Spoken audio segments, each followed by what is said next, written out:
Now, when a person goes into inversion, this is actually going to stress all of the structures located laterally or on the outside portion of the ankle. Welcome, basketball fans. For those of you that aren't familiar with me, my name is Gallo and I'm a doctor of physical therapy. With this video, we're going to take a very close look at Trae Young's most recent ankle sprain, or what looked like an ankle sprain, in Game 3 against the Milwaukee Bucks. Tonight in the Game 3 matchup between the Milwaukee Bucks and the Atlanta Hawks, we saw Trae Young go down briefly with what looked like a classic ankle sprain, when in the third quarter he stepped back and accidentally stepped on the referee's foot. Now, this could have absolutely been a nightmare scenario for the Atlanta Hawks because we've seen a number of players go down with horrific ankle injuries this season, but fortunately for the Hawks and for Trae Young, we saw that he did end up returning to the game later on. Now, despite Young returning to the game, we saw that as he was trying to score, that he seemed to be fairly limited in his scoring ability, and despite coming back into the game, there is a very good possibility that that ankle was bothering him a little bit. And since some people may not be too familiar with the anatomy of the ankle, I'm going to go ahead and focus on that in today's video.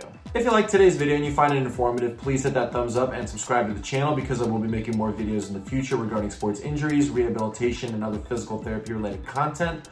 Also, if you have any comments or questions, please leave those in the comment section below. Now, on the actual play that we saw Young get injured on, we see that as he steps backwards, he actually makes contact with the referee's foot, and this creates that unstable surface, and we see Young's foot go inwards. Now, here I have a model of the foot and ankle, and if you've seen any of my past videos regarding these ankle sprains, this is when a person is going into a position known as inversion, and that's when the foot is going to be coming in just like this. Now, when a person goes into inversion, this is actually going to stress all of the structures located laterally or on the outside portion of the ankle. And there's three very important ligaments that are located out here. There is, of course, the anterior talofibular ligament, or ATFL, going from the talus to the fibula.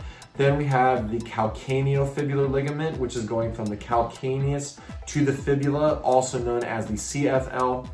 And in the back, we have a ligament known as the posterior talofibular ligament.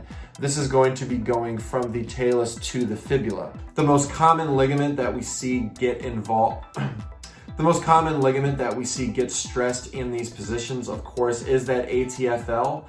And this is because of the general foot position that people are in when they sprain their ankle. They're going to be in a little bit of plantar flexion, and it's going to come in like this, and that's really going to stress that area of the ankle.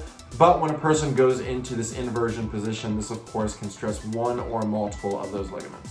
Now, of course, there is a grading system for these ankle sprains, and that is grades 1, 2, and 3. In a grade 1 ankle sprain, a person is just going to get a stretching of that ligament.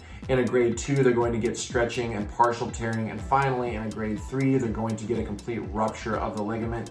In this case, of course, the official grade of the ankle sprain has not been released, but I think the fact that he was able to return and he pretty much did not seem limited in his movements, he wasn't really limping and he was able to cut and sprint and things like that, this makes me believe that if they are going to put a grade on this one, that it's going to be more of a lower grade ankle sprain. Now, despite Young coming back in the game and not really appearing to be limited in terms of limping or favoring that side at all, this does not necessarily mean that he wasn't feeling some residual pain in that ankle area. Oftentimes, even if a person does have a low grade ankle sprain, they are going to have some residual pain located within that portion of the ankle, and specifically with motions that involve dorsiflexion and plantar flexion.